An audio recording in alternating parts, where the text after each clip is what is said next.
বিসমিল্লাহির রহমানির রহিম। ৪৬তম বিসিএস এর প্রিপারেশনের অংশ হিসাবে শেষ সময়ের প্রস্তুতি এর জন্য আমরা বাংলা বিষয়ের একটি মডেল টেস্ট দেখার চেষ্টা করব। এখানে প্রথম যে কোশ্চেনটা এখানে বলা হচ্ছে যে মুসলিম বীরত্ব গ্রন্থটির লেখক কে? উত্তর হচ্ছে মীর মোশাররফ হোসেন। আতাত শব্দটি কোন ভাষার শব্দ? উত্তর হচ্ছে ফরাসি ভাষার শব্দ। স্মৃতির শহর এটি কি ধরনের গ্রন্থ? এটি একটি আত্মজীবনী গ্রন্থ। মুক্তিযুদ্ধ ভিত্তিক গল্প কোনটি?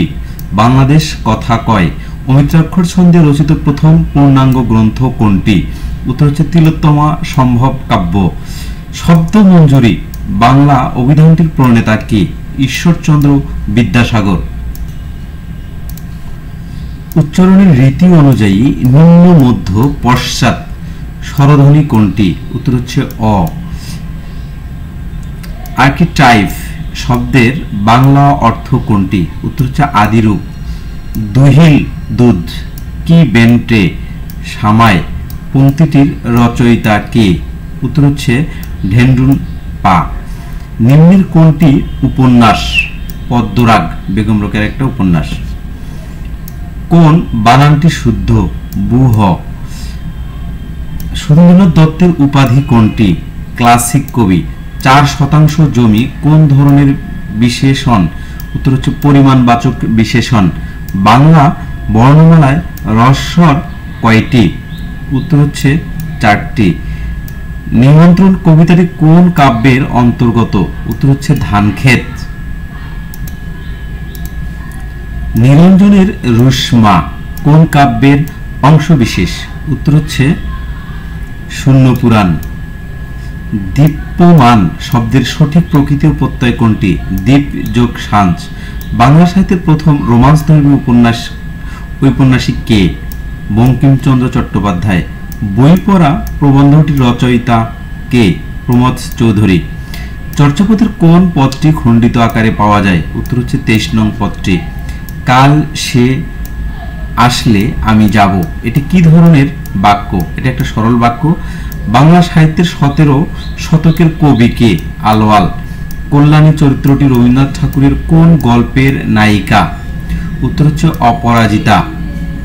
বৈষ্ণব পদাবলীতে কতটি রসের কথা বলা হয়েছে?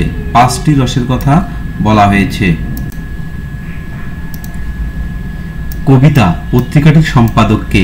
বুদ্ধদেব বসু। একগুয়ে শব্দটি কোন সমাস? সমানাধিকরণ বহুব্রীহি। সত্যপীরের প্যাচালি সাহিত্যকর্মটির লেখক কে? ভারতচন্দ্র রায়গুণাকার। কাজী নজরুল ইসলামের কবিতা কোনটি? উত্তর হচ্ছে পূজারিণী। ধর্ম ধরম হয় হওয়ার সন্ধিসূত্র কোনটি? উত্তর হচ্ছে স্বরভুক্তি। প্রাচী শব্দের বিপরীতার্থক শব্দ কোনটি? উত্তর হচ্ছে প্রতীচী। বিদ্যুৎ শব্দের প্রতিশব্দ কোনটি? এই চপলা, বিজলি, চঞ্চলা, উপরে সবগুলোই।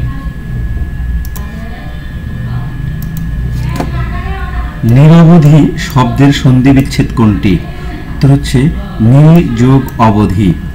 আসছে ফাল্গুনে আমরা কিন্তু দ্বিগুণ হব। উল্লেখিত পংক্তিটি কোন উপন্যাসের? আরেক ফাল্গুন। ধর্মমঙ্গলের শ্রেষ্ঠ কবির নাম কি? উত্তর হচ্ছে ঘনরাম চক্রবর্তী। এটা হচ্ছে রূপরাম চক্রবর্তী হবে।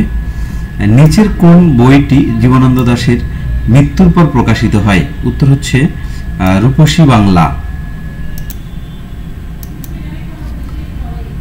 ধর্মমঙ্গলের শ্রেষ্ঠ কবি কে? উত্তর হচ্ছে ঘনরাম চক্রবর্তী। এই ছিল বাংলা বিষয়ের 35টি গুরুত্বপূর্ণ কোশ্চেন। আপনাদের সকলের সুস্বাস্থ্য এবং পরীক্ষা ভালো হোক এই আশা ব্যক্ত রেখে আজকে এখানে শেষ করছি। আল্লাহ হাফেজ।